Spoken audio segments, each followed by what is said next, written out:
is free of failures. You are not taking enough risk. Okay, so ನಮಗೆ fail ಆಗ್ತಾ ಇದ್ದೀವಿ ಅಂತಂದರೆ ನಾವು ಪ್ರಯತ್ನ ಮಾಡ್ತಾ ಇದ್ದೀವಿ, ರಿಸ್ಕ್ ತಗೋಬೇಕು.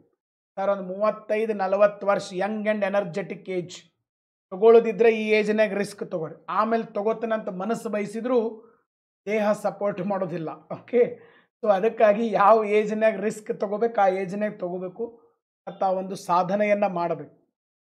ಯಾಕಂದರೆ 40 ಏಜ್ ಒಳಗಡೆ ಸರ್ ಅನ್ಲಿಮಿಟೆಡ್ ಪೊಟೆನ್ಷಿಯಾಲಿಟಿ ಇರುತ್ತೆ ನಮ್ಮ ಬ್ರೈನ್ಗೆ, ದೇಹಕ್ಕೆ.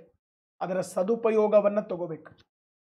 ಓಕೆ, ನಾನು ಅದನ್ನು ಮಾಡಂಗಿಲ್ಲ, ನಾನು ಇದನ್ನು ಮಾಡಿದರೆ ಇದಾಗ್ತೈತಿ, ಅದನ್ನು ಮಾಡಿದ್ರೆ ಅದಾಗ ಮನ್ಯಾಗ ಕುಂಡಿರ್ತೀವಿ. ನಡ್ಕೊಂತ ಹೋಗೋರನ್ನ ಎಡವಿ ಬೀಳ್ತಾರ, ಕಲಿಬೇಕು ಮತ್ತು ನಡಿಬೇಕು, ಓಡಕ್ಕೆ ಕಲಿಬೇಕು.